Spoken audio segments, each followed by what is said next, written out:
Yes, sir. Yes, sir. How we doing? How we feeling? Did you fucking miss me? Did you? Your boy, OG, the one. All right, let me stop. Let me stop, man. How the fuck is we doing, man? Let's go and get this shit rocking, man. Hold on.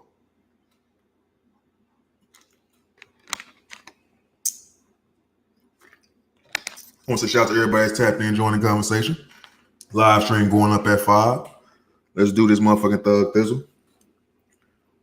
Hopefully y'all can hear me, man. Make sure, man. Hopefully y'all can. I think my shit good to go, man. I hate to record this whole thing and look up when it's time to edit. This shit sound like wish wash. Whatever Lil Wayne said, man.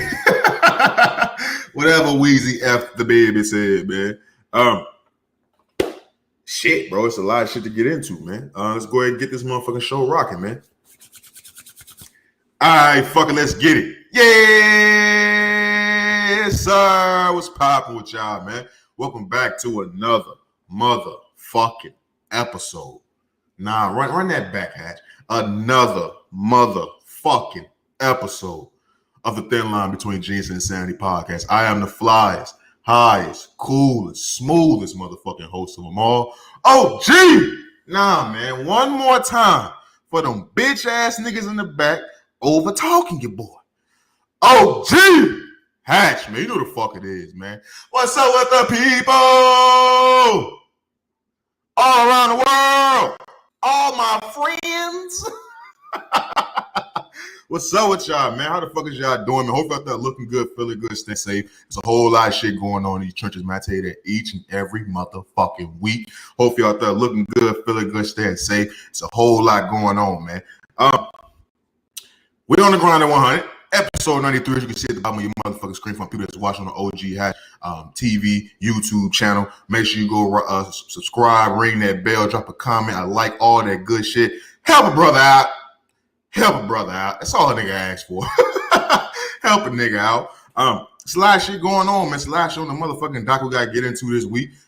This is an earlier episode per usual. We usually record around 6 o'clock, 6:30 with these live streams to help get the people in here. But I must be honest with you. I want to watch the game. I want to watch Luka. I want to watch Luka with the side step back over Draymond. I need to see it. I need it. I know these last couple of weeks, man, we've been all over the place with the start times of these live streams, man. So I definitely understand and appreciate. Well, I understand the confusion and the anger I get in my DMs about the shit. It's people that's really mad that I be all over the place with these start times, man. I promise I will get better. I will get better with this shit, but it's hard during the playoff time, fam. I'm not gonna lie to you. It's hard during playoffs to try to stay on schedule with this shit. Because anybody know anything about Hatch, I love the playoffs. I don't miss playoff games, especially the prime time playoff games. I gotta see it from start to finish, bro. So we will be getting this episode out to you guys. Hopefully it's not too motherfucking long. And if it is motherfucking long, it's another long, great fucking episode that I be knocking out week in and week out for you motherfucking guys. Real talk. Slash on the motherfucking document. I'm not gonna hold you, man. Episode 93 on the grind of 100. Like I said, top of the episode, this shit don't motherfucking stop. It's a whole lot showing the motherfucking document, man. 2 weeks ago, well, last week I came here and told y'all about the episode that happened 2 weeks ago, how I really didn't like it. And I really took the time to go back into, like, I was at the gym and shit lifting to listen to that episode and pinpoint the things I didn't like about it. There was nothing personal about that episode. I was just talking about the topics and pop culture and shit like that. And that's what this podcast does. But also this podcast gets into the personal side of things with me so I can always express myself to the people that don't know me or the people who do know me but don't know the things they would like to know about me type shit, if that makes sense. It was nothing personal talked about on that episode. So that's probably why I really didn't like it. Last week we got a little bit back to our roots, but it still wasn't, you know what I'm saying, the foundation that this podcast was built on. So we getting back to the shits this episode, buddy.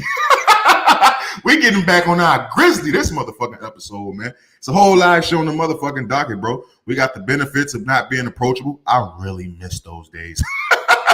I really miss it. We gotta get into how maturing is lame, low key. How ugly women with beautiful smiles are just changing the game right now.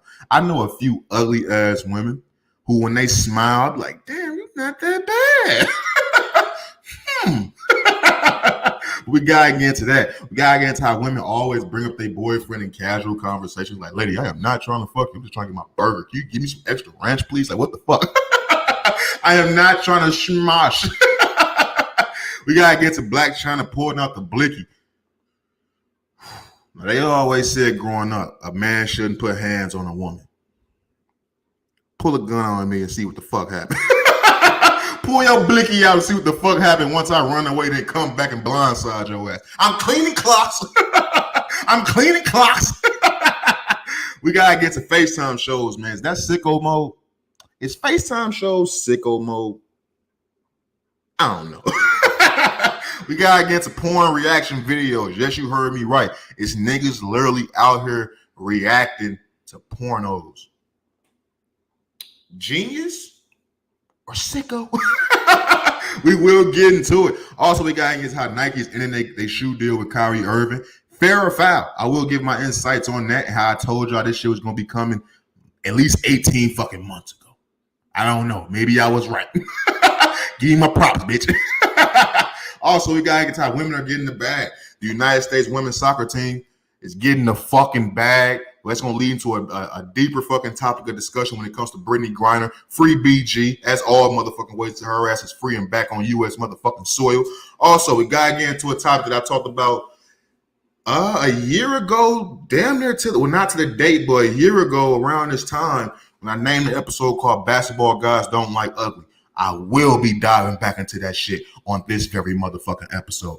Also, we got into how crowd watching is amazing. Also, how the NBA playoffs is going motherfucking crazy. I got to talk about Luka versus Warriors tonight. We got to get into the Boston Celtics versus Miami Heat that went down yesterday. We got to get into all that shit, man. But first, let's go ahead and kick this motherfucking episode off. You know, before I get into the docket, man, you know, I've been having a wild couple days, fam. You know, I'm not going to stay too long on it just because I don't want to be, you know what I'm saying, rambling and shit. But, you know, man, I talked about my father, you know, he was murdered when I was 3 years old. And for my day one listeners, man, all my long-term, you know what I'm saying, friends of the show, I think you've all come across the simple fact that I really don't talk about my father's side of the family. It's a very weird, difficult conversation to have with not just you guys, but anyone personally. Like it's literally something that I never really talk about. I don't talk about that side of the family just because there's nothing truly to talk about. It's really a sad situation, but I'm almost 27 years old now. And some things have transpired over. Did I say that right? Transpired? I don't know, man. I've been off the dope. I'm back off the weed. I'm actually sober as fuck today. That's the crazy part, but I still feel high as a motherfucker. But there's a few things that transpired over these last couple of days that's really made me think about a lot of things just because I didn't expect it. I don't know how to feel about it. I won't dive too much into it because it is very personal and it's nothing truly major happened, but it's about my grandmother, my father's mother, who I mentioned on his podcast in the top of 2020, had passed away prior to my grandfather on my mother's side passing away at least like 2 or 3 weeks apart from each other. And it's wrapped up about her and some things that's been coming out as of late from her passing and her illnesses and things that she was going through with the doctors and the hospitals and things like that, and how that they need to talk to me about the shit because I'm the next of kin. Like it's some of the wildest shit in the world that when you don't have a conversation or a quote unquote healthy relationship with someone for 20, almost 27 years of your life. And then once they're dead and gone, rest in peace to my grandma. I still love you no matter fucking what. But once they're dead and gone and resting in peace and people are coping with that and moving on with their life, so to speak, hopefully that doesn't sound too harsh, that I'm the one getting reached out to about some very important shit that can impact lives type shit. It's very crazy and weird to me. It's been having me in a little crazy headspace for the last 48 hours. So I really didn't know how I was going to feel once I turned these lights on and once I press record and once we open up this live stream to the people. I really didn't know how I was going to feel. I really just wanted to sit up on my couch and fucking watch the game. But we got shit to do, man. The grind don't motherfucking stop. But it is weird. And I really want to bring it up on the podcast and say to anybody out there, man, that's having relationship problems with any one of your family, man. If you got an ain't shit daddy who wasn't shit, if you got a mama who wasn't shit, if you got cousins who you just don't fuck with, man, do your best to wrap that shit up, man, because you never know at what point in time that will be brought up, that those feelings will be brought right back up to you. So I want to say, man, if you got beef with anybody, not even beef, if you got any disagreements or any fallouts with anybody that quote unquote is important in your life, man, just squash that shit and try to move on, man, because the feelings are something that, since I've been allowing myself to feel lately, feelings are something that they don't have an expiration date. Certain things you feel so hard on that those feelings never go away. So anybody who got any, like I said, any beef or fallouts with anybody in your life, man, go ahead and squash that shit, man, and move on, because this life shit, it can be over real motherfucking fast, and you don't want to tap out without, you know what I'm saying, squashing certain small beefs, you know what I'm saying? But enough of that. It's a whole lot of shit on the motherfucking docket, like I mentioned, man. Let's go ahead and jump right into it, man. You know, I want to talk about the benefits of not being approachable. Now, I stay on this podcast many times. I'm 6'3", you know what I'm saying? Basically 6'4" for real. My back fucked up, so I really can't stand up straight. I got nerve damage and shit from an accident I had. But I'm basically 6'4". I'm on my D-Wade shit. But I have been in the gym, you know what I'm saying? I'm 6'4", 290. Solid. Knock a nigga head off. I gotta throw that part that makes it tough. I'm 6'4", 290, fam. And growing up, I always was told that I wasn't approachable. Like I had an attitude. Like I fucking just start snapping on motherfuckers or I start going crazy. When that's really not the case. I'm a cool laid back nigga until you fuck some shit up or you say something I really don't like. But growing up, not being approachable, there were so many pros and cons to that I was always focused on the cons. Because I wanted to change my life around. I wanted motherfuckers to see me for who I really was. I wanted to let my soul glow type shit. I wanted motherfuckers to truly see Hatch for who Hatch is. For the people that's close to Hatch, I want the world to see what they saw. Like the people that's close to me, no, I'm that nigga basically. I'm that nigga. I mean, what nigga? I'm him. But I want the world to see that. But the thing about being approachable is that you get approached with a lot of bullshit conversations. Like you do truly get approached and people start to feel a little too comfortable relaying certain messages. like it be kind of crazy at times because I remember it's like a day and night type thing with me. Like just 2 years ago, no one would walk up to me and talk to me. I could be in the store, I can be at the mall, I can be out to eat, I can be at a fucking art museum, I could be working out at the gym. Nobody would ever fucking like just walk up and talk to me. And I just thought that was so dope. You know how like when you walking down the street and you see, or you walking somewhere and it's a white person walking towards you, how black people always feel like white people never get the fuck out the way? No, I never got that. White folks always got the fuck out my motherfucking way. I kind of felt godly. I felt like a king, nigga. Move, peasant. I felt great. But these last 2 years, you know what I'm saying, with this whole podcast shit, people have been far more, they come up to me now. And I'm not saying people have been coming up to me talking, oh, you Hatch from the Thin Line from Genius Insanity podcast. No, I haven't got that yet. I'll be honest with you. I haven't got that yet. Like I don't go out enough to even get that in my eyes. I'm not, my podcast ain't that big for me to think that's some shit that's gonna happen at Walmart in the fucking chips and crackers aisle. Like, I don't think that's gonna happen off top yet. Check me in a few months. Yes. But now, like I said, with this whole podcast shit, and I guess my mindset has changed. Like I'm starting to grow a little bit more, which I'm gonna get to how mature and as lame as fuck. but I've been growing more. You know what I'm saying? So it's like I've been open to letting people come up to talk to me because I've always been a good listener. I just hate talking. So it's like now that I'm being approached now, I'm finding myself being approached by some bad bitches. I'm finding myself being approached by some bad bitches. But it's like the whole time I'm talking to these women, I gotta give them like some compliments the whole fucking time. Like, oh yeah, I like your hair. Yeah, I like the highlights. Yeah, I like the makeup. Okay, I see what you did with that. I see where you taking us. The whole time in my head, while I'm giving compliments for 30 fucking minutes, my inside voice is screaming, I want pussy. Damn your shoes, damn your heels, damn your nails. I'm colorblind. These are colorblind shades, y'all. I can't see color. I know I got on this wild, colorful ass shirt. I don't see that shit. I just read the description and said, click one quantity. That's what the fuck I did. So for any lady, I'm knocking cameras over and shit, had you wilding out, B. For any ladies out there that I told you, I like your nails. I wanted some ass. I can't see your nails, bitch.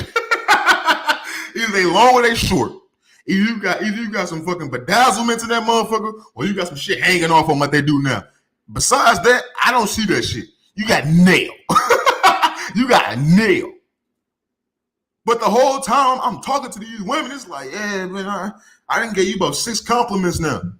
Either this conversation finna be over, or you finna say, pull up at 7. I need punani. I don't want long conversations with anybody. Any fucking body. So I truly miss not being approachable, fam. Like, I'm not ready for this celebrity shit. I'm not ready for this local neighborhood superstar shit. I'm not ready. I don't know if I want it. I beat myself up every motherfucking day talking about, you need to be more focused on promoting the podcast. You need to do this, you need to do that. You need to be a social media presence. I don't want it. It's people of notoriety out here in AZ starting to follow me all of a sudden on Instagram. Hey, I'm gonna tell you right, motherfucker, now. I am not that guy. What you see is what you get. Don't think it's much more behind the motherfucking surface, my nigga. It truly ain't. I get on this podcast, I tell you about how my ex bitch burnt me. I tell you how my mother I suffered from trauma from my daddy. I tell you about my takes on racism, transgender, politics, sports, music. You know what I'm saying? How I smoke dope, weed. That's what you get. Ain't nothing much more to the motherfucking surface. If that's what you want to follow me for, albeit, shout a nigga out. Tell a friend to tell a friend. But don't think you can just start coming up to me talking about a bunch of bullshit. I'm not that guy. I will let you know to your face. If you don't have a vagina between your legs, I will let you know to your face. Shut the fuck up. Shut the fuck up. But that's just the life I'm living right now, bro. And I guess people can have much more problems, you know what I'm saying, out here in 2022. Out here in these motherfucking streets. It can be much more problems. I can have beef with niggas. I can have that's one thing I'm actually happy about. And it's off on a tangent. I have no beef. This is probably like the first time in my life where I've been beef free. Oh wow, that sounds gay.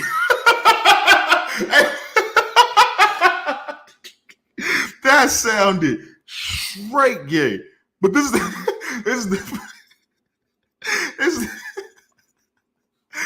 first time in my life. This has been like this for the last couple of years. I'm not gonna act like this is some shit that happened last week. But for like the first time in my life, I can honestly look up and say, I don't got beef with nobody. There ain't nobody out here in AZ really trying to line me the fuck up. It ain't no chick baby daddy mad at me. Well, he probably is mad, but he don't know where I stay. Like I ain't really got beef. I ain't really worried about shit. I ain't looking over my shoulders and shit like that. So on one hand, the shit is alright. But I really miss not being approached. Like, those are some of my best days. Like, to control type shit, that was top of the list. Don't be approachable. But now it's like motherfuckers see me with these dreads and you know what I'm saying, looking good, swaying through the motherfucking place, looking good, feeling good, looking like $1 million. Motherfuckers want to talk to me now. Hey man, just subscribe to the podcast, my nigga. As long as you do that, we can have a conversation, B. Help me get these dollars. Real motherfucking talk, man.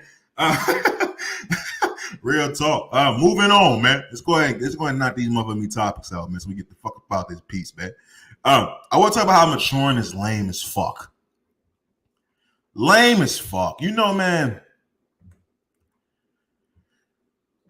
This maturing shit, this being adult shit, I don't like it. I truly don't like it. I remember being a kid saying, I can't wait to get my own shit. Now that I got my own shit, this shit costs too much money. I'm sorry. I don't give a fuck how much nice shit I got in my motherfucking apartment. I don't want this shit. I ain't pay for this shit in cash. They busting my ass every month for me first of the month. I don't like that shit. I need my ends. I need it. But this maturing shit just, you know, and the real reason why I say that is because I spent so much time in my life trying to mature, trying to do some grown man shit, trying to be on some adulting type shit, that I didn't have that much fun. Have you ever just sat back and realized how boring being mature is?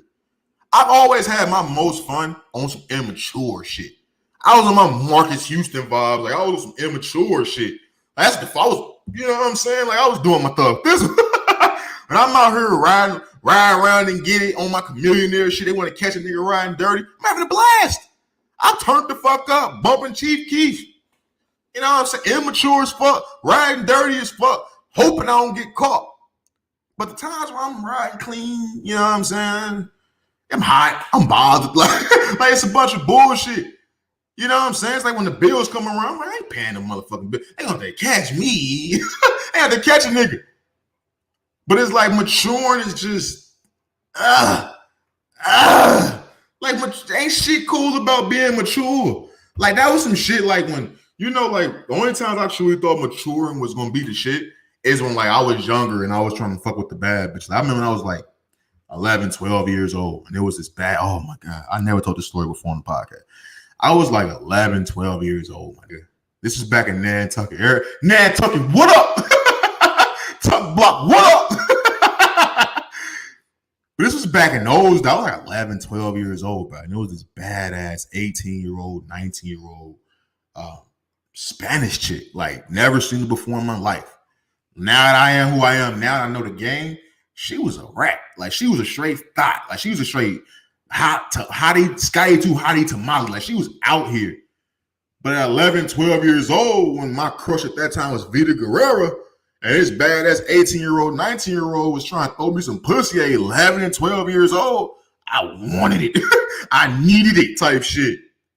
And the only reason why I truly didn't focus, my mama found out. She said no. She made me stay in the house that day. Hey, like a motherfucker. Hey, like a motherfucker. I'm going for too many tangents, bro. We only 20, 25 minutes of this episode. I've been running from tangents like twice already.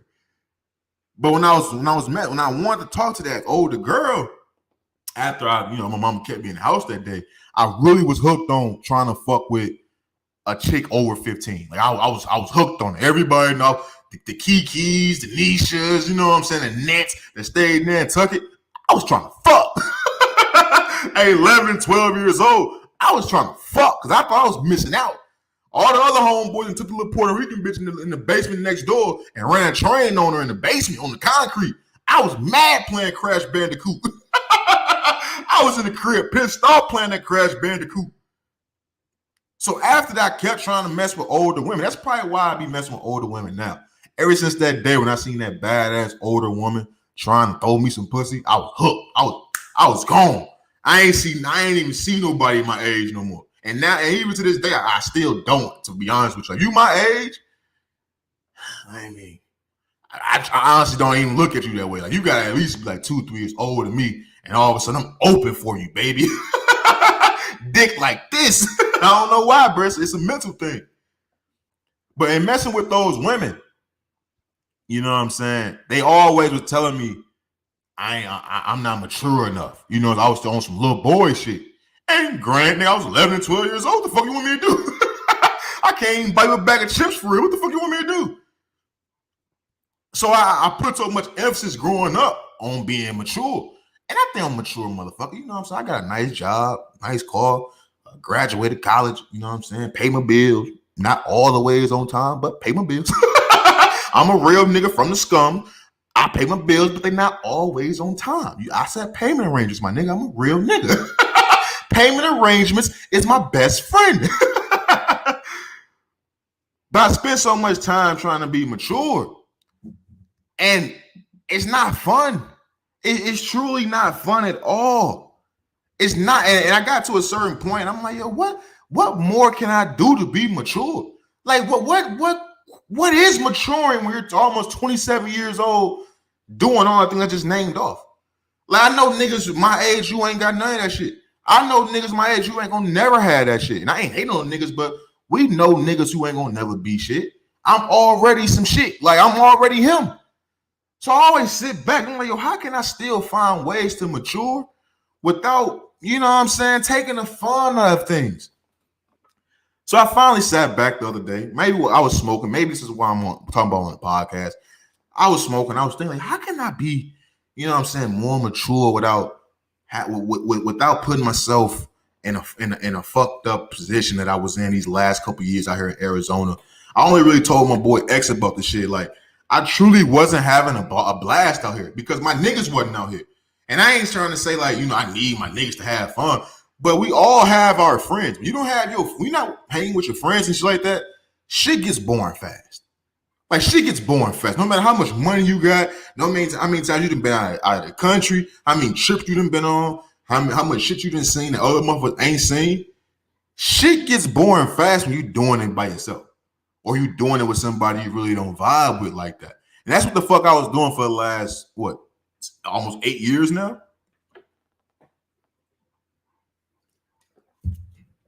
But I realized that maturing for me at 26 years old, almost 27 years old, and 2 months? Yeah, in July. What's his name? Yeah. In 2 months, I'll be 27 years old. So I realized maturing for me, for OG Hatch in 2022, almost 27 years old, maturing for me is just understanding that every beautiful woman that's laughing and joking in my face ain't trying to eat me like some Chick-fil-A. like they not really trying to suck my dick. I really had to get that through my head. Like, growing up, I always thought, like, yo, she laughing at all my jokes.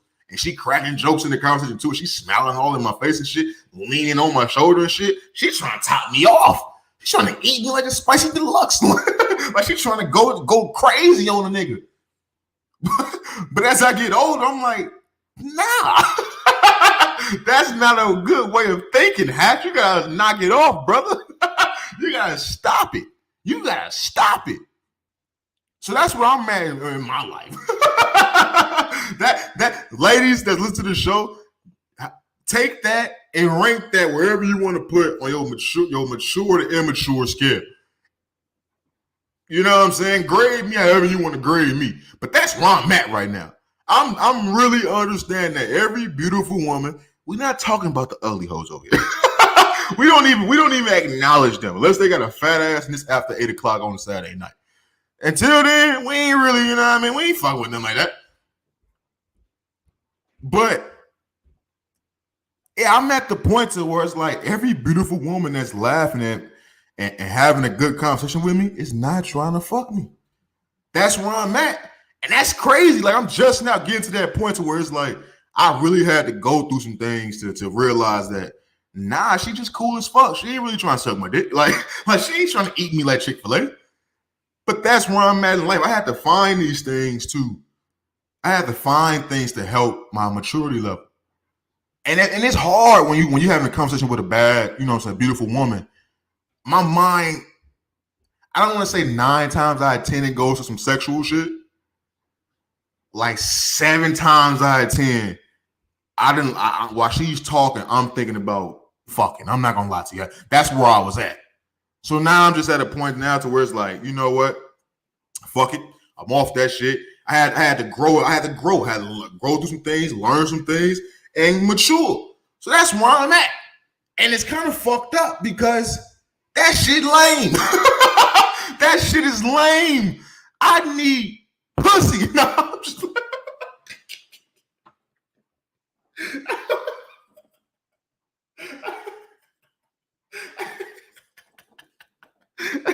sorry. I'm sorry. Okay. I'm sorry. I'm sorry. I don't need pussy like that. I'm sorry.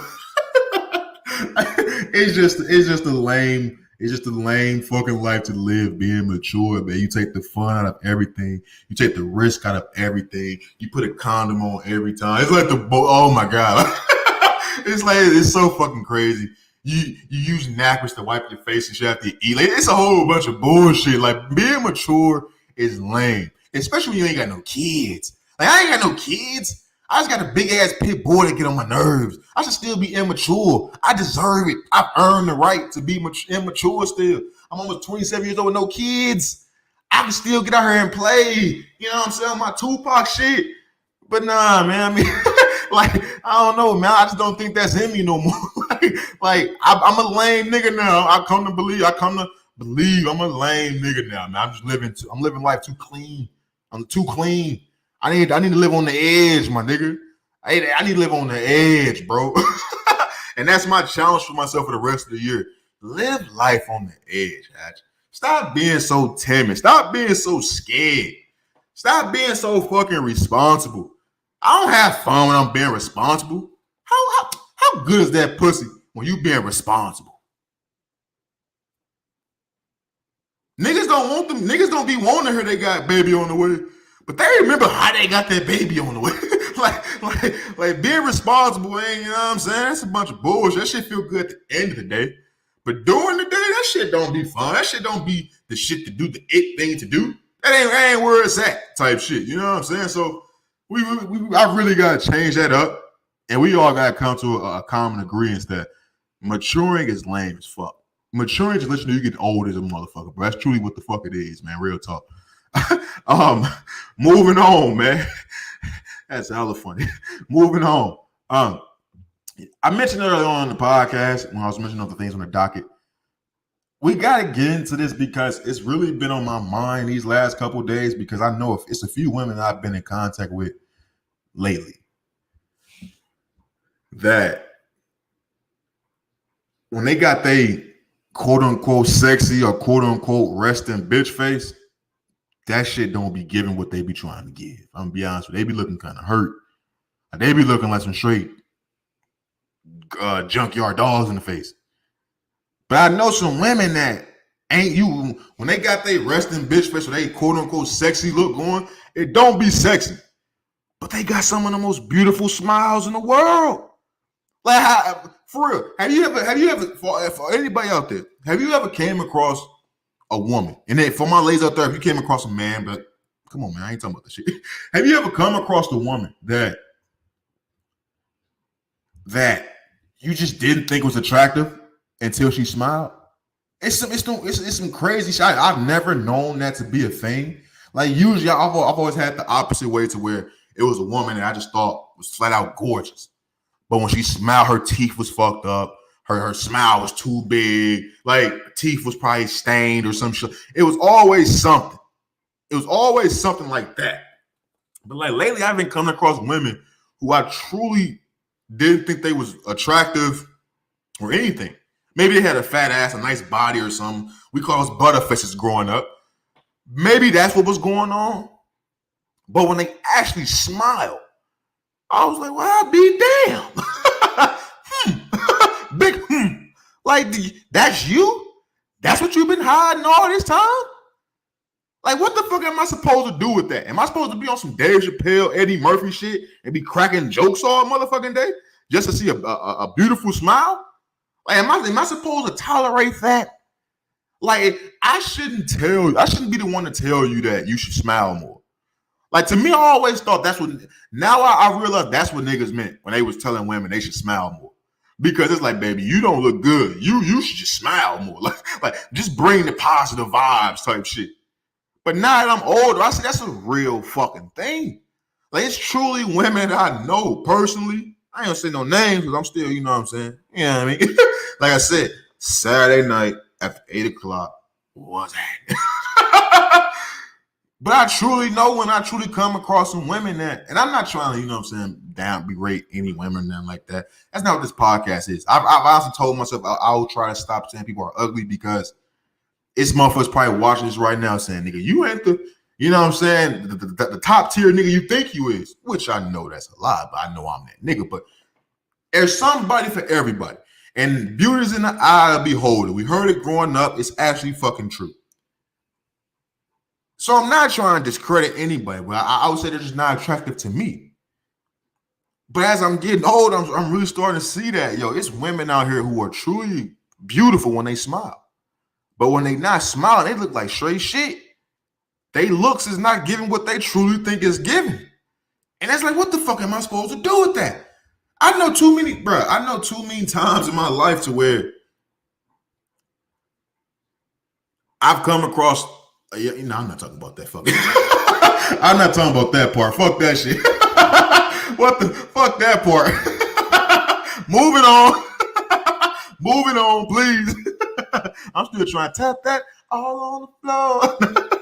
I'm still trying to get in that. But I do want to talk about women who bring their boyfriends up in casual conversation.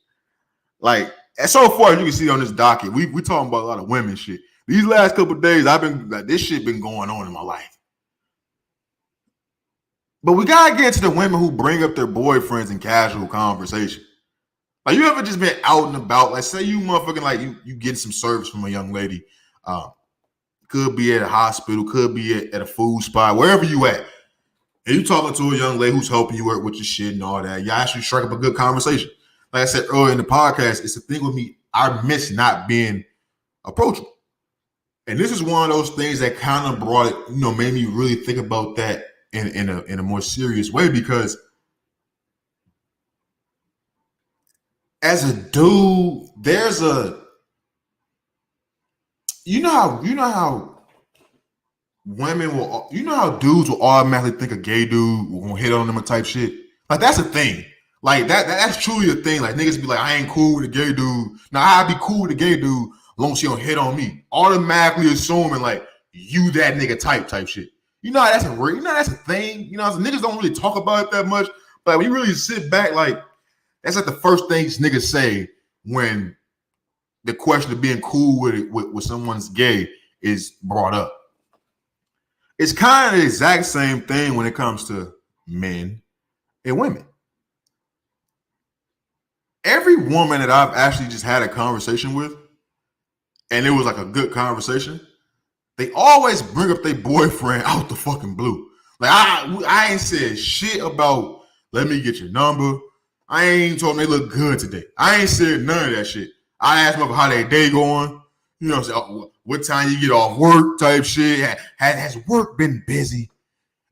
Does work go by faster when it's busy? These are all like literally the exact things I say to women when they giving me a service. I'm out and about. I'm at a bar. I'm out to eat. I'm at some type of store. And I'm getting assisted by a young lady. Nigga help me. All right, bro. Thank you, bro. Have a nice one. But for women, when they help me, just so it's not awkward, a nigga is straight up a conversation. Or if they start talking, that's where the conversation literally goes to. But I've noticed that, like, women will bring up their boyfriends out of nowhere. When you ask me, so how's your day going? It's going good. Me and my boyfriend, we went to the movies this weekend. It's like, I didn't ask you about your boyfriend. I was like, what the fuck they gotta do? I didn't ask you about your boyfriend. Fuck that nigga. I didn't ask you about him. Why are you telling me about your boyfriend? I'm not trying to fuck you.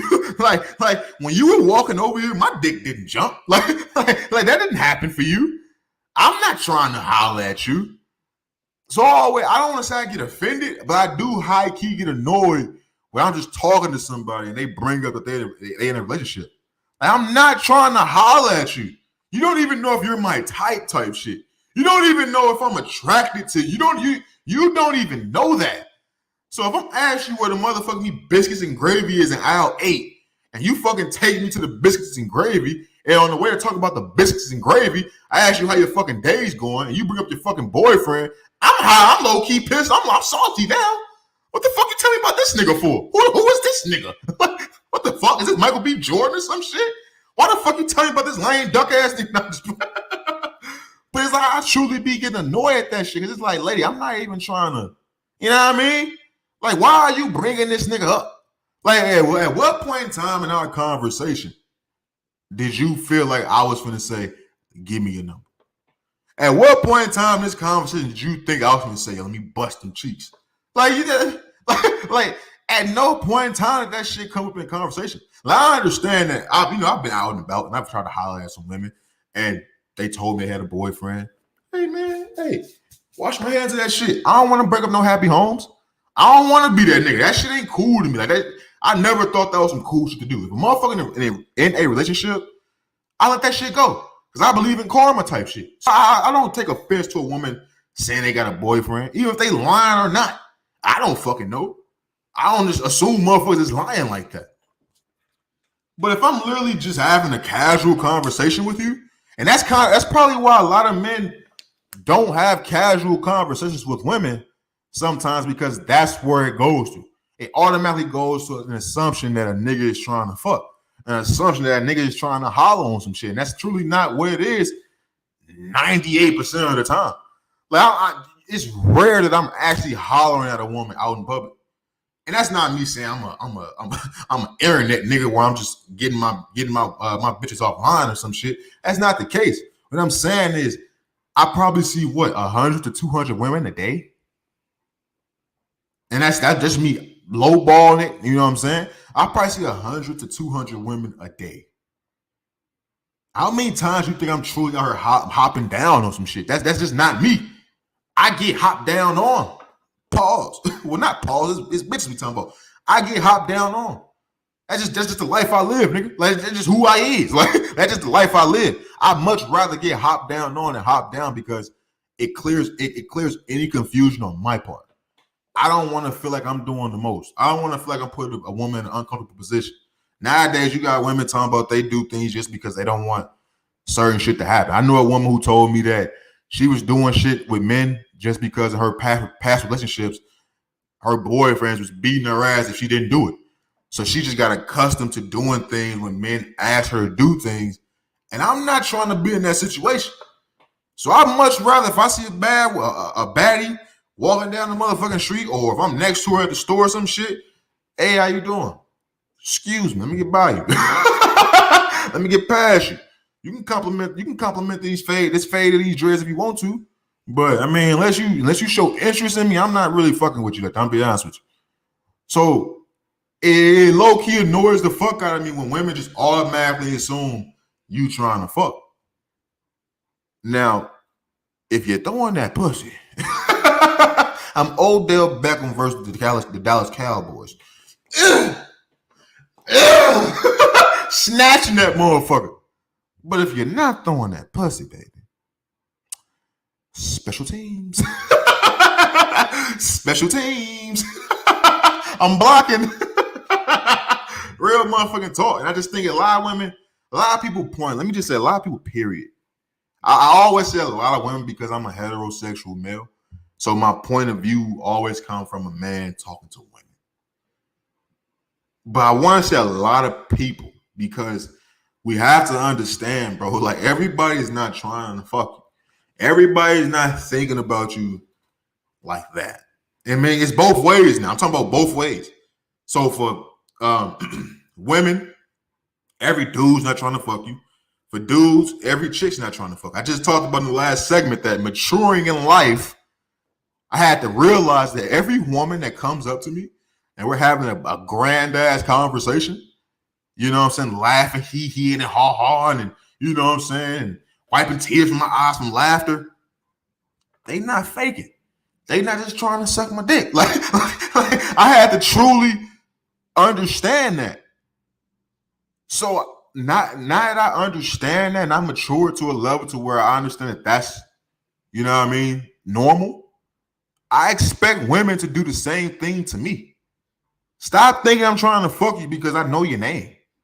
Because if I come to this establishment, if I frequent this establishment often and I see you and I say, hey, how you doing every time I see you, that don't mean I'm going to try to fuck you. That don't mean I'm plotting to get you. That just means I see you often and I'm nice enough to say, hey, how you doing?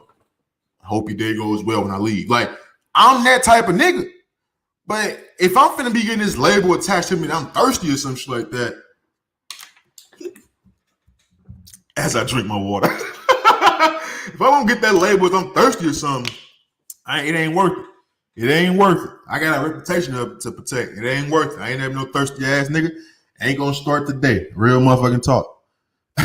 Bringing up your boyfriend like I give a fuck about that nigga. Type shit. Moving on. I want to get into this topic I came across. I was watching a Vlad TV interview with Lil Boosie. My boy Torrance Hatch. There's only a few niggas named Hatch that actually share that last name, so shout out to my boy Boosie. Yeah, he was talking about this Rob Kardashian and Blac Chyna lawsuit. I didn't even know shit about it. Like, anything that's attached to Rob Kardashian, who gives a fuck type shit. He not Kim, he not Khloe, he not Kourtney. He ain't even a fucking Jenner. Like, who the fuck is Rob Kardashian? All I know, he was skinny and got big. Like, that's all I know about Rob Kardashian. But apparently there's a lawsuit going on, you know what I'm saying, between him and not him, Blac Chyna and the Kardashians. She's saying that they ruined her TV show type shit. She's suing for like $40 million. Don't ask me to go too deep in details because, like I just said, didn't even know that shit was going on until I came across this video from Vlad. Excuse me. And throughout this case, a lot of things are coming to light. like a lot of things about Blac Chyna is coming to the motherfucking light. One of the things is that when she got into it with Tyga over their son or something like that, she's cut the nigga with a knife over his arm. We had to get like some stitches or something like that. And they still there to this day, which is crazy as fuck. Any woman that's bringing knives into the equation, my niggas, get out that house. You need to leave. Any woman that's picking up weapons against you, you should shake. Like you shouldn't stay there, bro. It's not gonna end well for you one way or another. Dead or in jail. Wounded or in jail. Let's just put it that way. But that wasn't even the worst thing that came out about Blac Chyna. That she was slicing and dicing niggas over nothing. The shit that she was alleged to do to Rob Kardashian, I really can't say alleged because she actually admitted to doing it. It came out that Blac Chyna pulled a gun out on Rob Kardashian. Not one time, not two times, 3 times. She put a gun to this nigga's head. What? What? How? What? Blac Chyna admitted that she did this. Now, she said she was just joking. There's nothing funny about putting a gun to a motherfucker's head. There's nothing funny about that. So to see that that's what was going on in that relationship, it's like, well, goddamn. Like, where is Marvin Gaye? Like, what's going on? Yeah, what's going on? Like, that's a no-no. That's a no-no. You're, bro.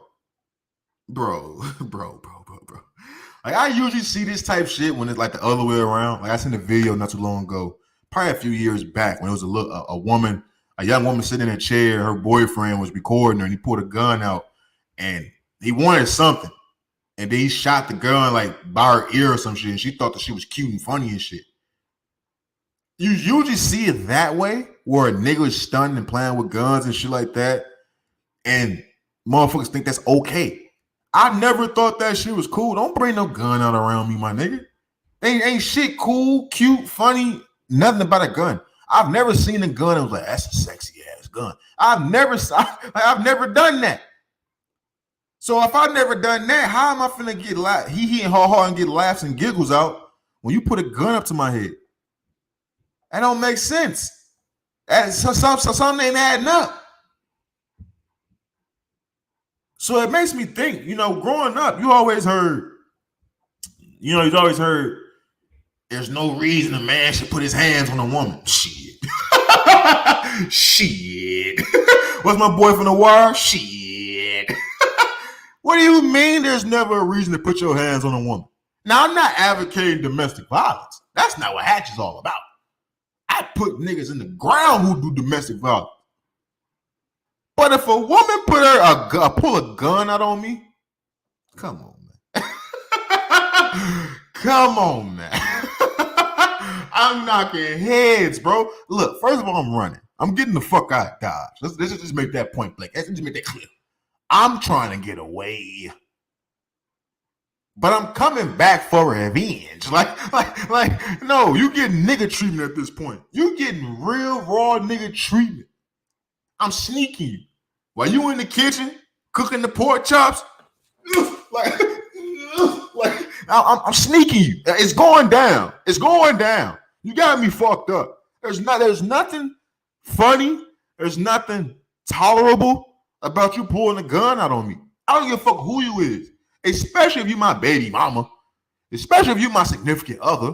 I got lay in the bed next to you, and you gonna pull a gun out and put it to my head. Not one time. Not two times. But 3 times? That says a lot about Rob Kardashian, bro. That says a lot about Rob Kardashian.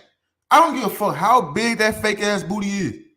I don't give a fuck if she's sucking the meat off that dick. I don't give a fuck. That could be some of the best head, the best. I seen her sex tape, so I wasn't blown away. I didn't say, oh shit, let me go get the lotion. I didn't do that. So for a woman to pull a gun out, for Blac Chyna to pull a gun out and put it to this nigga's head, bro, that says a lot about him. Now, at first, I didn't know whether to believe it or not, you know what I'm saying, because it's Blac Chyna. I don't automatically assume these celebrities are that crazy. But I do know her mama. We do know Tokyo. And she's a wild ghetto motherfucker. Now, I've never seen Blac Chyna to do some wild, crazy shit. I know she got a reputation for being, you know what I'm saying, a hoe or some shit like that. But I've never seen her doing some violent, physical shit.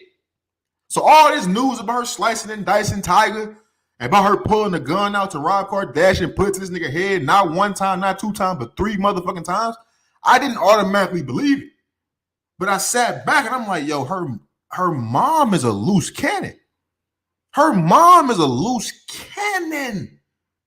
And I had to sit back. Could I see Tokyo doing some shit like that? I could. I could see Tokyo pulling out a gun and putting it up to a nigga head. And that's all I needed to clarify. Yeah, Blac Chyna did that shit. If I can see your mama doing it, I can see you doing it. And then for Blac Chyna to admit that she literally pulled a gun out to this nigga's head 3 times, but she was just joking, fam, like, you got to get the fuck out of the relationship. You got to get a restraining order. You got to get custody of your kids type shit. Like, I don't understand niggas that sometimes, like, niggas take it easy on women because they don't want to get looked at as soft or some shit. I don't give a fuck about that because I can't be tied down to somebody for at least 18 years when they pulled a gun out on me. When they put a gun up to my head, man. So like I said, I don't care how good that pussy is. I don't give a damn how big that fake ass booty is. I don't give a damn how wet that mouth get when she's slobbing on that knob. That shit is not acceptable. And like I said, I seen Blac Chyna sex tape. She couldn't have kept me around, pulling the gun out or not. When I seen that sex tape, my niggas, I did not go get some tissue. Like, I did not go get, you know what I'm saying, the lube. I didn't go get the jerk. I didn't go get none of that. My dick did not jump. I watched that shit and turned the brightness down. Like I didn't want to see it no more. I didn't watch the whole fucking tape. That shit look awkward as fuck. So to know that she out here giving this awkward ass, weird ass sex and she abusing niggas, come on, man. Get her the fuck out of here, man. Lock this bitch up. Put her ass in the jail, man. Rob Kardashian, get custody of your kids, fam.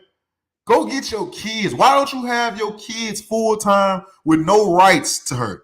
If she pulling weapons out on baby daddy, she shouldn't have the kids, bro. I'm saying that. She shouldn't have the children. She shouldn't. And it says a lot about you to stay after the first time she pulled the gun out on you. It says a lot about you to even want to wife her up after she sliced and diced her baby daddy. It says a lot, my nigga. It truly motherfucking does. So it's like, I don't understand it. That's what's going on in these trenches. That's what's going on in Hollywood where these women, well, Blac Chyna, I should say, It's going fucking crazy. Blac Chyna is really about that shit. That's that DC shit. She from DC, right? Or is it Baltimore? I think it's DC. Yeah, I think it's DC. That's that DC shit, man. That's that straight DC motherfucker me lifestyle, man. Real talk. Moving on, man. You know, I came across something. You know, I've been, out here networking and shit, trying to get people onto the podcast and things of that nature, man. I came across this. How can I put this? She's a sex worker, man. She's selling that pussy, man. I mean, it is what it is. I ain't finna make her sound bigger than what the fuck she is. She's selling that pussy, and I'm not against it. Like, get your money, baby. I ain't paying for this shit. Get your fucking money. And networking with her, I'm saying, some bring onto the podcast and things of that nature, man. We may get that lined up for you guys pretty fucking soon. Not only her, but other women I've been following in that same industry, you know what I'm saying, that same workplace and shit like that. They all do this thing to where they do FaceTime shows. And I had to sit back like, what the fuck is a FaceTime show? And they broke it down to me. Like, a FaceTime show is like, you know what I'm saying? It is what it is. It is exactly what it sounds like. It's a FaceTime call to where you pay for them to twerk, show that ass, show them titties, show that pussy, do any of that shit. It's a FaceTime show. Like, if you're trying to get a FaceTime show from a stripper, bet, cash out that $50 to $75, and she gonna shake that ass real crazy for about, 5-10 minutes. And I had to sit back. I'm like, yo, hold on, man. Like, hold on, I get the hustle. I never knock a hustle. Ever in my life, I never knock a hustle. Remember that. I never knock a hustle. But is that sicko mode?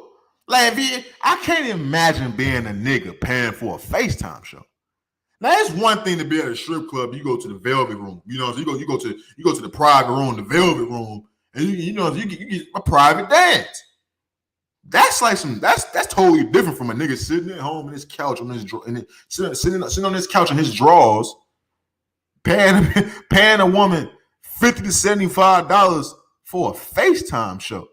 To me, that's some sicko mode shit. Like, my nigga, stop it. Like, you gotta get out the house. Like when you reach that level to where you paying women to FaceTime you to shake some ass, you gotta get out the house. You don't even pay your phone bill for a few months. Lock that shit down. You just need to go explore, you know what I'm saying, the horizon. You know what I'm saying? Go hiking, go biking, you know what I'm saying? Walk the streets, go to a sports bar. You gotta do something, my nigga. Once you reach a point to where you paying for FaceTime shows, and maybe it's just me, man. Like, I've been sitting back peeping game. It's a lot of money going. It's a lot of money being thrown around right now. I know niggas, man, I don't even know how they doing it. I know niggas, I don't even know how they doing it. They ain't even selling dope. I just don't know how they doing it. Motherfuckers is getting money, you know what I'm saying? But the moment you start getting that money, you start paying for FaceTime shows, you're wilding out, man. Why'd you start at 5? We didn't even get off work till then. Oh, man, it's common say. Why'd you start at 5? We don't even get. Look, I know, man. Look, I'm sorry. I'm actually sorry. I had to start at 5 just because I gotta watch that game. It's the playoffs, baby. I had to watch that game, man. The game is coming on like right now type shit. So I really didn't want to, miss that game. It's a very pivotal game in sports right now. Game 1 of the Western Conference Finals. So I had to watch that. That's the reason why I started at 5. I know these last couple of weeks, so I've been all over the place with these start times. It's usually 6 o'clock, but I start at 7:30 one week, 8:30 the next week. Now we at 5 o'clock right now. I'm sorry. I'm sorry. I'm not going to lie to you. I'm sorry. I knew it was going to be kind of iffy. You know what I'm saying? Comments probably going to be a little bit dead this episode because it's so early. But, I mean, hey, you can always watch it on YouTube. You here now. Trust me, we got a lot more interesting shit to go. So trust me, you came at the right time. But definitely go on OG Hatch TV on YouTube, you know what I'm saying? Watch the full video. Drops every fucking Friday. But like I was saying, it's a lot of money going on right now. You know what I'm saying? So maybe niggas got so much money, they don't mind paying for private FaceTime FaceTime shows. I can't do that. To me, that's sicko mode. Like the moment you start paying, that's not paying for pussy, but that's paying for pussy. You paying for some virtual pussy. That's kind of like you gotta relax type shit. Like you paying for virtual pussy, but you gotta relax, bro, my nigga.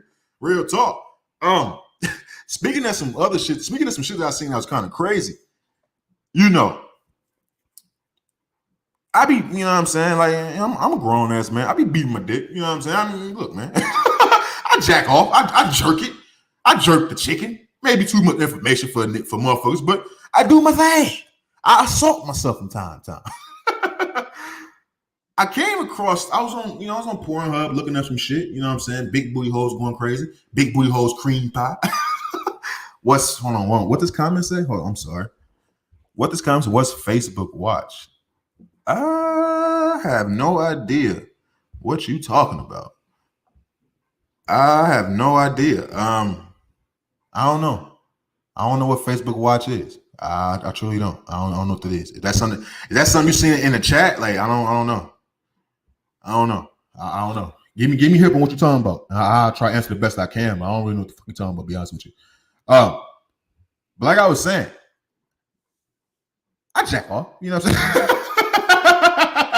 I be jacking off. You know what I'm saying? I go crazy with the shit sometimes. But as I was doing my searches on Pornhub, you know what I'm saying? Big booty hoes, cream pie. Big booty hoes, facials. You know what I'm saying? Ebony facials. Like, you know what I'm saying? Pog facials. Like, I go crazy with the searches. My search engine is crazy, my nigga. But as I was... y'all know too much about me, bro. It's crazy. But as I was scrolling through trying to find the right shit, you know what I'm saying? Because you got to find the right shit. You got to hover over it so you can get like a few scenes that go by. Like, I like the angles. I like her ass. I like the way she arching the back. I go through my shit. I don't just jack off to the first video I see. So as I'm watching, as I'm scrolling, looking for the perfect, you know what I'm saying, mood setting video, I came across this video of this nigga doing reactions. And me personally, I know reactions from like YouTube. Like niggas do basketball reactions. Like niggas the NBA game that just happened last night. Nigga get on there, he'll do a reaction video to it. Niggas do reaction videos to songs, to cooking videos and stuff like that. But I ain't never seen a nigga do a reaction video to some porn. Like what? Like, oh hell no, brother. What is this? And I had to sit back. I'm like, yo, is this creative? Or is this sicko mode? Like, is this another lane that nobody knew about? Or is this some sicko mode shit? And I had to sit back and think, like, I'm still conflicted. I don't really know. Because I've never seen this before. I can't fathom. Do you know how much porn you gotta watch to fucking do reaction videos? Like, dude was literally, I'm a sicko my nigga too, so I clicked on it. I had to see this shit. Like, what was the setup of this shit?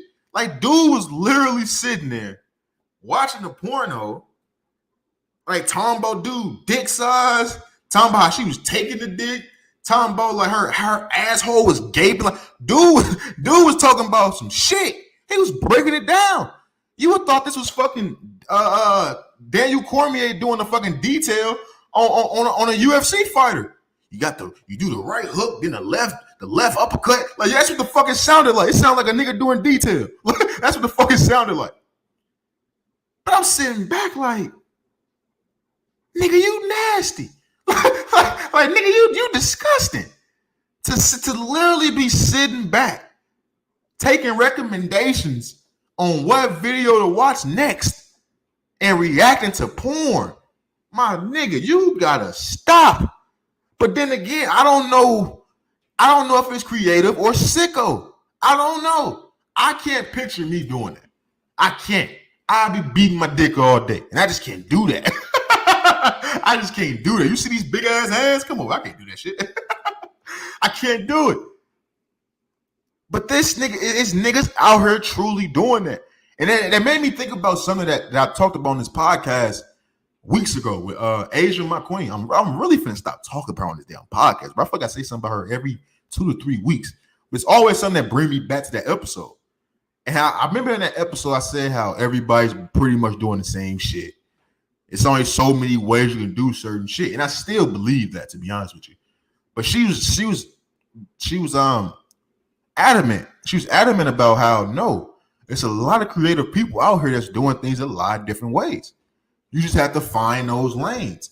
And when I seen dude doing this, I was like, this is what she was talking about. This is what the fuck she was talking about. I would have never in my mind thought people would want to watch reaction videos to porn. I never would have thought that. Dude getting thousands of views reacting to porn videos. Now, I don't know how Pornhub pays or nothing like that. I don't know. But it's the notoriety that people are looking for. And dude is getting it. He got other motherfuckers trying to bite his style. Like I see his recommendations where other niggas trying to do what the fuck he was doing. And that's why I say, is it creative? Because you starting a new lane for niggas. Like, it's a lot of dick beat niggas out here. And it's a lot of niggas that's watching porn on a daily basis. So is that creative to be starting a new fucking, you know what I'm saying? A new lane for content creators? Or is it just flat out disturbing? It was disturbing for me. I couldn't get what I was trying to get off watching that shit. So it was definitely disturbing, but it was definitely some sicko mode shit. Like it truly blows my mind at the lengths that people go to get some content created, bro. It truly motherfucking is, bro. Like that's some scary shit for a nigga to think to be sitting back on his couch like, bro, how can I get this shit to pop? You know what? I'm reacting to Mandingos. Like that's what dude. I'm reacting to some Mandingo videos. Like that's some wild shit. I didn't even know Mandingo was a real nigga until I saw that video. Like, this nigga exists for real. Like, damn. I didn't even know, bro. I didn't even know, my guy. But that's truly what the fuck it is, bro. It's a lot of sicko shit going on. But at the same time, it's a lot of creative shit going on, man. Truly motherfucking is. Moving on, man. Let's get into Nike. Yeah, let's get into Nike, man. Nike has ended the Kyrie Irving shoe deal. Fair or foul is the question. I think it came out that, in October or something like that, his deal is up. And it's actually kind of crazy because like a few weeks ago, I was sitting back like, I ain't seen nobody rocking no Kyrie Irvings. I had bought a pair of Kyrie Irvings a few years ago. He had the best shoe in the game besides, Kobe Bryant. After the Kobe's, it was the Kyries for me. And I was sitting back like, damn, I don't hear nobody talking about these fucking Kyrie Irvings no more. And it blew my mind. It blew my mind when it came out about the Nike, ending that deal. Hold on, let me see what this comment talking about. Do you gamble on sports? Look, man. Look. I did. I didn't want to say I do because I just recently stopped, like within like the last month or two, and I didn't stop by choice. I literally stopped because, what's the nigga's name? Not DraftKings, but the people that pretty much you got to go through DraftKings. They kind of shut my account down on some hating ass shit. So I really ain't bet since then. It's been like a month since I last betted. But I did gamble on sports a little bit. I wasn't the best at it. I'm gonna be honest with you. I get all my bets right when I don't place that motherfucker. But I did hit a few times. I did gamble on sports a little bit. It was it's one of those tricky things. I'm not a gambler in real life. I don't gamble for shit. Like, unless I go to Vegas, and I only been to Vegas one time. Besides that, I never bet. I hate losing money. If I lose $1, I'm kind of upset. I think like all the things I could have did with that dollar. Like I could have got a pack of gum. You know what I'm saying? I could have went to Dollar Tree, got some fucking ice cream. Boy, I could did a lot of shit with that dollar. So when it came to sports gambling, it kind of became easy because you sit on your couch and you got to show on your phone and pulling it up type shit. So I did get kind of hooked into that for a little bit. I can see how dangerous that is as well. But I did do it. You know what I'm saying? I do tell people all the time, man, if you got some money to play with, I do that shit because you can come up if you know what the fuck you're doing. If you got the right plugs and shit like that, you can come up, but you gotta be prepared to take that hit. Like you're gonna lose a lot more than you win. That's with anything, to be honest. But you're gonna lose a lot more money than you win. You just gotta be able to accept that and be able to play that game. If you're a gambler, then you cool. But if you're not a gambler, I don't suggest nobody truly do it, because if you ain't anything like me, once you lose $20, shit. Shit. But I had it bad though. I was betting every day for like 5 months. I was betting every single day, like 3 to 4 tickets a day. You know what I'm saying? So I lost a lot of money, you know what I'm saying, betting on sports, gambling on sports through DraftKings and all that good shit. But I did have some days where I felt really motherfucking good. I truly motherfucking did. Let me see what this comment says. Is your 100th episode around your birthday? I think it is, to be honest with you. I truly think it is, because I haven't did the math. Last time I did the math, I did it completely fucking wrong. I did it completely fucking wrong. We can't find that out though. Let's see real fast. What's this, episode 93? No, it can't be. 94, 95, 96, 97, 98, 99, 100. No, so it's going, wait, hold on, what? This is 93. 94 is the 25th. 95 will be the 1st of June. 96 will be the 8th. 97 will be the 15th. 98 will be the 22nd. 99 will be the 29th. And the 100th episode will be July 6th. So it'll be right after July 4th. Which ain't that bad. You know what I'm saying? Yeah, that's about right, because it's 2 weeks, basically 2 weeks after I started, you know what I'm saying, back in 2020, on July 24th of 2020 when I started this podcast. So yeah, the 100th episode will be July 6th. That's going to be entertaining. That's going to be some shit. Like, I got some shit planned for y'all. All this shit going to be changed. I'm changing all this shit. Like, this camera going to be changed. The backdrop going to be changed. All this shit going to be changed, man. Like, well, probably not the 100th episode, probably episode 101. Like, that's truly my target date for a lot of this shit. Episode 101, the start of phase 2. Like, the phase 1 was literally episode 1 through 100. Why was it so long? I'm weird like that. So phase 2 will actually start episode 101. I'll probably take like a couple weeks off, you know what I'm saying, like 2-3 weeks off to make sure I get all this shit set up the right way. But yeah, episode 100 will be on July 6th. Maybe you may come on. Maybe I'll have that merch and you'll be able to advertise and model that shit for me like we talked about. Because I do see who put that comment. Just put yay or nay in the comments for me, please. Will you model my shirt privately? I need to see that ass, baby. All right, let me stop. Let me stop. I'm getting carried away. Back to Kyrie Irving, man. Jesus Christ. Jesus fucking Christ. Is it a yay or a nay? Is it a yay or a nay? The people want to know. Yay. Okay. Let me put on screen. Yay. There we go. There we go. Welcome back. Come here. Welcome back. Just come. You know you loved it over here. You know you loved it here. You know you loved it here. Like, just stop the bullshit, man. Just stop it. I loved it too. I fucking loved it too. Let's stop. Let's go. Let's get back on track, man. Jesus Christ. She gonna wrap my head up with some shit. Nike. Yes, like I said, I was seeing people weren't wearing those shoes, and I was wondering about that because those are the second best shoes after the Kobe's. And Nike they stopped making the Kobe's. You know what I'm saying? Like last season, like Kobe's is in high demand because there's not that many of them anymore. Nike isn't making any more Kobe's. So when I seen Nike is dropping Kyrie Irving, it made a lot of sense just because Kyrie Irving isn't promoting the product. So the same issues that the owners in the NBA have with Kyrie Irving is the same issues Nike has with Kyrie Irving. Nobody knows what the new Kyries look like because he doesn't play.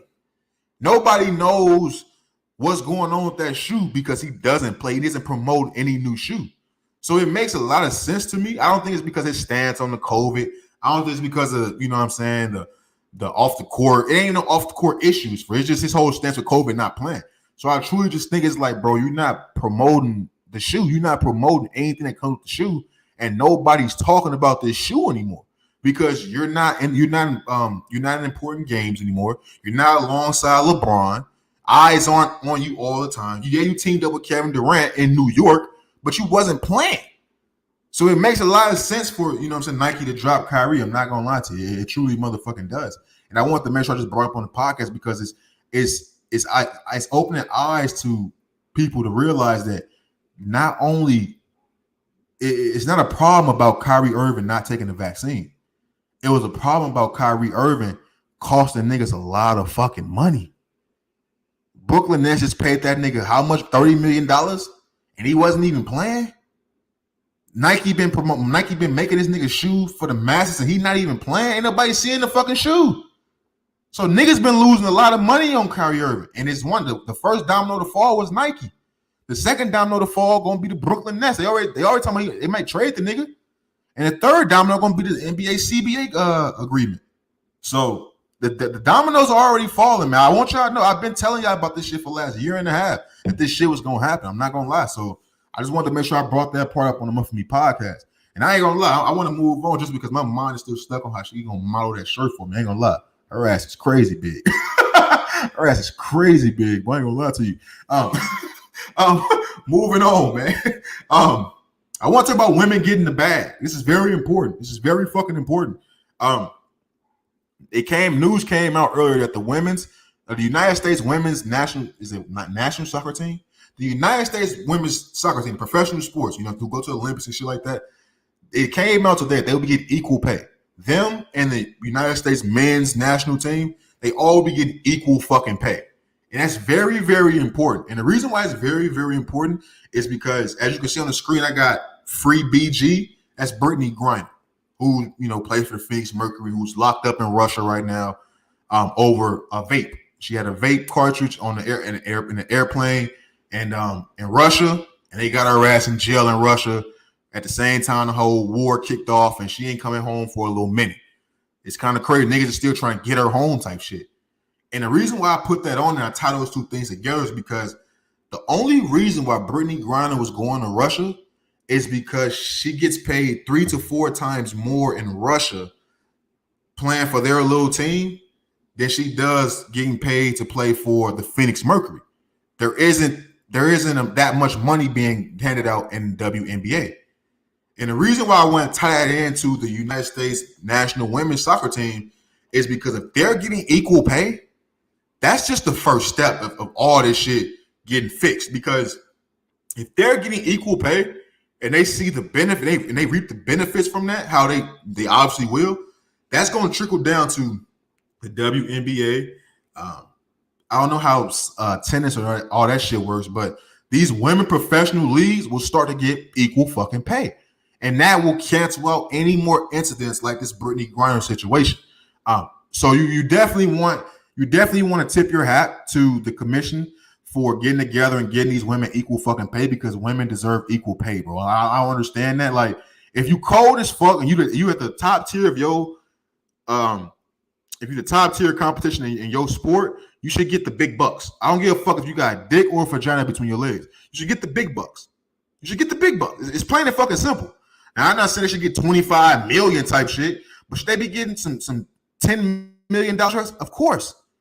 They not LeBron, but they Diana Taurasi, Brittany Griner, Liz Cambage, you know what I'm saying? Asia Wilson.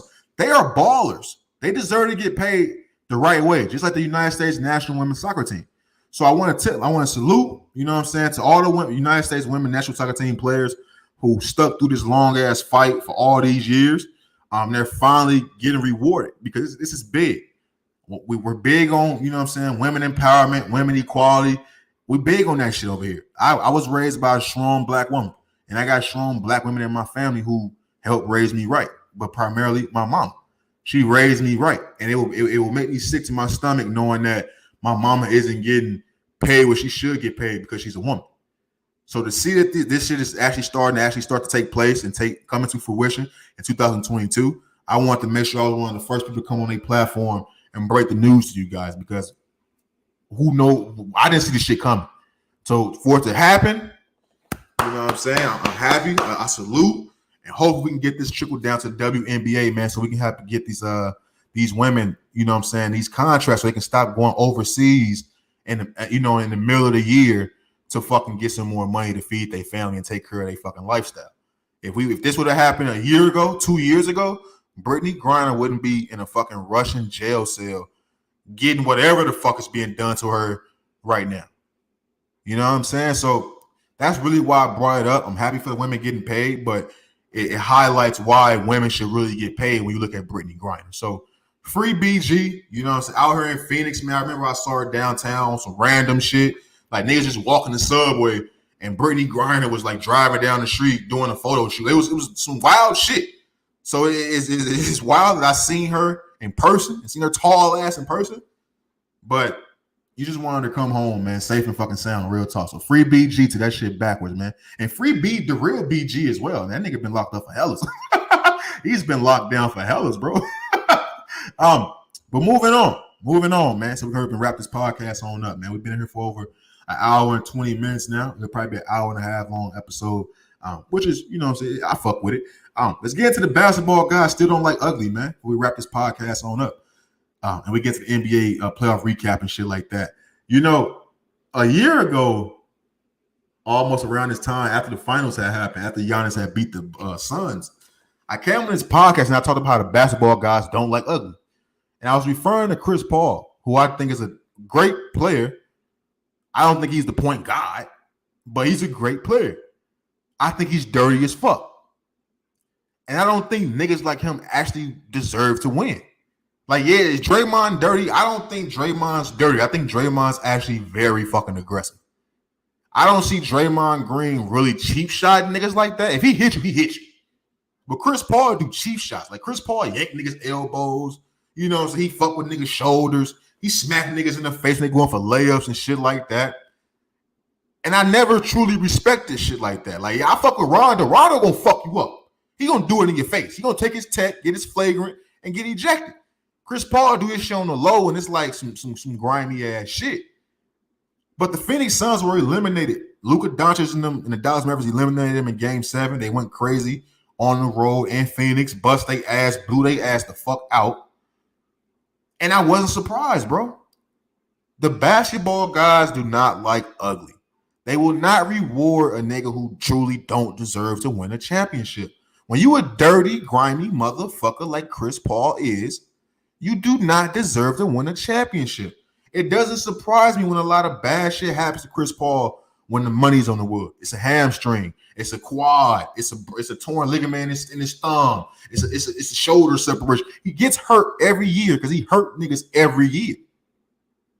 So basketball guys don't like ugly, B. I stand by that shit until he proves me wrong and get a championship. I stand by basketball guys don't like ugly. Any nigga, prime example, niggas that get out the mud, look at PJ Tucker. Look at PJ Tucker. He's not a superstar, but PJ Tucker was drafted in 2007. Got cut by, I forget who it was, but got cut and sent overseas for 5 fucking years. Imagine getting drafted to the NBA, and after your first season in the NBA, you gotta go play overseas. Yeah, it's still some money being made, but you're not in the NBA no more. You still trying. You got to fight to get back to the NBA. Not for 1 season, not for 2 seasons. He did that shit for 5 years. Came back to the NBA in 2012 and has played 700. Hold on, man. I had it right here. He's played. Oh, my shit dead. Fuck, girl. Talking to you about that ass in the shirt. Fuck, killed my phone. But he played like 700 plus games since 2012. The most of anybody in the NBA. He's played the most games of anybody in the NBA since 2012. PJ Tucker. And look at PJ Tucker now. He won a championship last year with the Milwaukee Bucks. And now he's playing for the Miami Heat, who just beat the fuck out of Boston last night after being down by 13, came back and beat that ass in the second half. He can be in a position to get another championship. Look at Jay Crowder. If you want to go back even a little bit further, guide out the mud, played for Miami Heat, went to the finals. Lost to the Lakers, but the next year went to the Phoenix Suns, went to the finals. Lost, but you see niggas is being rewarded for getting it out the mud and being solid niggas. Chris Paul ain't solid. So when bad shit, or not even bad shit, I don't look at it as bad shit. But when shit like unfortunate events happen to Chris Paul, I'm not surprised. Because you just clear examples of niggas who got out the mud in the NBA who's being rewarded. It's clear examples of that. Clear examples. So basketball guys don't like ugly, man. Truly motherfucking don't, bro. Moving on to crowd watching is priceless. You know, as I was sitting back watching these NBA games, you know how they always, scan the motherfucking the crowd, the hoop, the celebrity seats, and who's sitting courtside and shit like that. I love that shit. That's priceless. Because that's when you truly see the sick shit going on. That's when you see the 80-year-old men with the 19-year-old girlfriend and shit. It's some of the craziest shit in the world, especially down there in Miami. Like, next time the Miami Heat play, just watch the game. Just for the close-ups of the front row. You see some old-ass men with some young tenderonis on their arm. It's sugar daddy season, baby. It's sugar daddy season. All year round in Miami especially. But that shit is priceless to me because I've been to multiple NBA games. I've been to like 13 NBA games. And it's a total different experience from watching on TV than actually being there. You truly don't see everything when you there. You see a lot more watching, on TV. I know it sounds crazy, but it's literally the camera angle and where you're sitting at in the stands is like it's two total different motherfucking things. You literally just focused on the game when you at the fucking arena. Unless some wild shit pop off in the stands or something like that. But when you watch it on TV, the camera is literally right there for you to see a lot of shit that's in front of the camera. So as I'm watching all these old ass men with these young girls on their arm, I'm like, oh, this is some wild nasty shit. This is some wild nasty ass shit. I'm totally against older men fucking with younger women. I don't care if she's an adult or not. I'm against that shit. I don't like the way it look. It makes me think about what's really going on in that nigga's mind. It truly blows my mind because I just seen this is off topic, but I just seen a report about this woman. She had a 13 or 14-year-old daughter who was married. You heard me right. A 13 to 14-year-old daughter who was married to was he in his 40s? I think he was 44. He was either 44 or 49 years old. And they locked the mama up. Like the police locked the mama up for that shit. And I was like, that's fucking justice. That was justice. So anytime I see like older people messing with like young people, it makes me think nothing but the worst. Now I am a nigga who like older women. My cap stops at I haven't really messed with nobody in their 40s yet, I don't believe. I think 39 was the oldest I tapped. That sounded crazy. Tap is wild. I take that back. 39 is the oldest I've ever engaged with somebody, I believe, if she was 39 years old. But I was 24, 23, 24, 22, however fuck old I was. When I see 60-year-old men, 50-year-old men messing with 21-year-old women, that's some sick shit, bro. You was a grown-ass man when she was born. That's some sick shit. That's some sick shit. There's no slicing with that. Now, I know back in the day, times were different. Like my father, he was like 7 years older than my mama when she got pregnant. But he wasn't no 50-year-old man messing with no fucking 18-year-old. That's some sick shit. But that's all you see at these NBA games now, bro. If you just pay attention and see who's sitting courtside. It's some he probably an old ass fit white man. He probably old as fuck, but he got on a little muscle shirt, looking, you know what I'm saying, swole and shit, holding his breath in type shit. But the woman on his arm is in her, mid-20s? That's disgusting as fuck. That's some nasty sicko shit. She killing that nigga when she throw that pussy on him, man. She killing that man. But also, I peeped Flo Rida at the game in Miami, and his chain was so fucking big. He's really eating up that apple bottom jeans money. Did you see that? That man's chain was as big as my fucking head. And we all know how big my head is, bro. His chain was big as fuck. And it really made me tap into my crowd watching, my people watching shit. That's probably some of the funnest shit I could ever do in life. Like I plan on going out to get drinks this weekend. I may go across the street. It's like a little main event sports bar across the street from my house. I may go across the street and just watch the crowd. I literally I just like watching the crowd, bro. Because you see people in their own element. It's funny shit. It's cute shit when people are doing some cute shit as a couple. You know, it's some silly shit, some rude shit. It's a whole bunch of mixed emotions going on when you just sitting back crowd watching. And that's some of the best shit you can ever do, bro. When you get high and just watch the crowd, trust me, it's better than watching the fucking stories, you know what I'm saying, Young and the Restless and all that good shit, man. It truly motherfucking is. But let's get this quick recap out the motherfucking way, man, so we can wrap this podcast on up and I can go watch this motherfucking game. I got Luka winning game 1, but losing in about 6 games at the most. Miami Heat beat the motherfucking Boston Celtics ass last night. Jason Tatum lost that game for the Celtics. He went crazy in the first half. Second half came around. He just wasn't there. And I'm not gonna kill Jason Tatum for that just because they just played Sunday. You know what I mean? Like they literally just finished a whole other series and shit like that. And he's from the Lou. I gotta represent, man. So I gotta represent Jason Tatum. I may go get me a Tatum. No, he's a Celtic. I can't get a Tatum jersey. Fuck. I just keep buying them damn nasty ass chips, man. I just keep buying them nasty ass ruffles to support you, bro. But Miami Heat, they look dangerous. It was only game 1, but they look dangerous. And I told you on this podcast, I truly want Golden State versus Miami. That's my finals pick. But I thought Milwaukee was gonna pull it out and beat Boston. I truly did. But Miami, they look credible. I'm not gonna lie to you. They look kind of credible. Jimmy Ball looking like Bubble Jimmy. But when you go out to the other series that's going on tonight, the Golden State Warriors versus the Dallas Mavericks, nobody truly saw the Mavericks getting this far. Luka's that guy. He's just that guy, bro. And he's not the reason that they got there, though. Like, yeah, he's a star putting up 39, 9-9 in elimination games or some shit like that. But Jalen Brunson, Spencer Dinwiddie, Maxi Kleber, you know what I'm saying?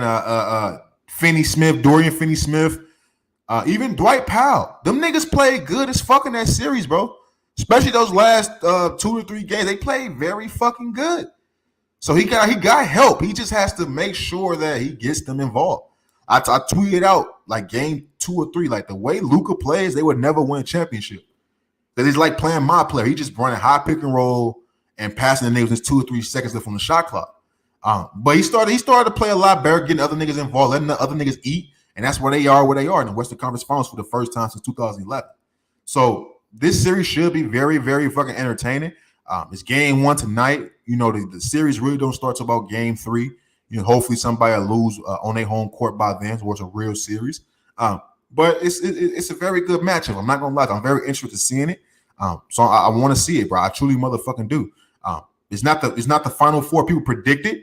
We probably seen Lakers and Golden State in the West, and Brooklyn and Milwaukee in the East, but that's just not the case right now. It's literally the Golden State Warriors versus Dallas Mavericks and the Miami Heat versus the Boston Celtics. I'm game. I'm down for it. Whoever wins, they deserve it. These 4 teams have been playing well all fucking season. They deserve it, bro. They truly motherfucking do. Before we get out of here, man, you know, as always, I want to say shout out to everybody who tapped in, came in. No matter if he was in and out, hopping back in, hopping back out of this live stream, man. I truly appreciate all you guys, man. I truly do. Without y'all, man, my psyche would be fucking fucked up. I'm not gonna lie to you. I see the numbers when motherfuckers coming in, coming out. I can see it. You probably can't see it. I can see it. So it means a lot to me when you guys come in. No matter if it's, you know what I'm saying, the same people. I truly appreciate the same people who come in every week. True friends of the show. You know what I'm saying? True supporters. And I love it. You know what I'm saying? And I love you guys for this, helping me get this project off the ground. We're getting closer and closer to episode 100. As we mentioned earlier on the podcast, episode 100 will be on July 6th, right after fucking 4th of July. So we got to do something big for that. We got to do something big for that because I probably will be taking a little break from the podcast for like 2 or 3 weeks to make sure I get this shit right, how I really want to get it right. That's what all the first 100 episodes is, bro, to be honest with you. I break it down like this. The first 100 episodes was literally just for me to make sure this is something I really want to do. Before I really dumped all my money into this shit, I want to make sure I got 100 episodes out to make sure this is something I really want to do in my life. And I really want to do this with my life. This is the first time in my life I'm really doing something for myself. So episode 101, that's going to be the start of phase 2 and start of a new journey for all the friends of the show, all my first time listeners and my last time listeners who come in and fuck with the kid whenever y'all do. For all the countries that's tapped in, join these conversations, man, it blows my mind how his podcast has reached so many fucking countries on such minimum promotion. I barely promote this podcast. I dropped a link here and there. I didn't promote the last 2 episodes. Like I just put it out. And to see that it's going to different countries, bro, I can only imagine what this shit gonna be like when I really put my foot on niggas' necks. Right now, I just got dope content, but it don't look how I want it to look. It don't sound how I want it to sound. It don't got the special effects I want to have. It don't got that hatch stamp on it. Right now, this is just a place for all of us to come and get our shit off our chest and for y'all to connect with me and for me to appreciate the people who really fuck with the kid, man. That's what this is right now. But the next phase of this podcast, we taking over. We taking over, man. Trust me.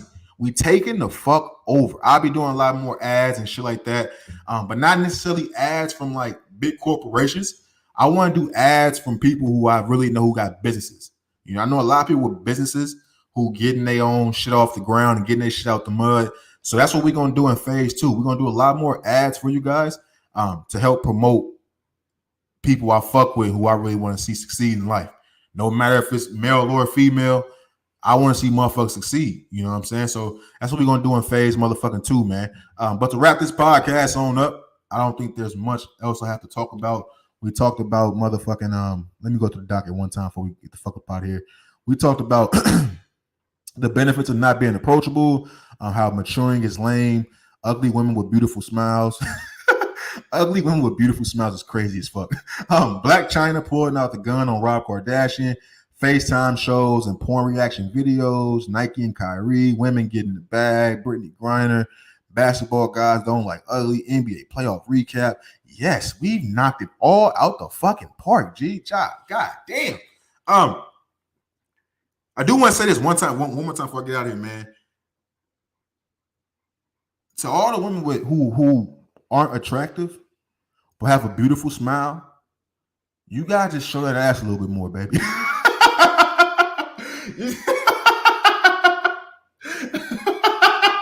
You gotta just show that ass a little bit more. You know what I'm saying? Like, yeah, like just poke that thing out a little bit more. You know what I'm saying? You'll get what you want. Trust me, you'll get what you want. Niggas go crazy for the booty pics, man. Like, just set that thing on out, baby, and smile more. Smile. You got a beautiful smile, baby.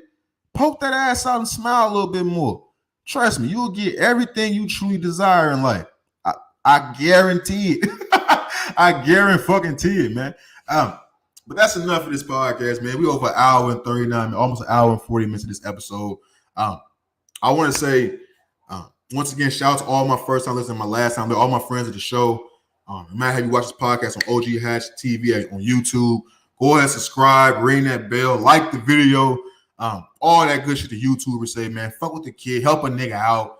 If you listen to this on Spotify, Apple Podcasts, Google Podcasts, Anchor, Audio Mac, Audible, however you listen to this podcast, man, thank you.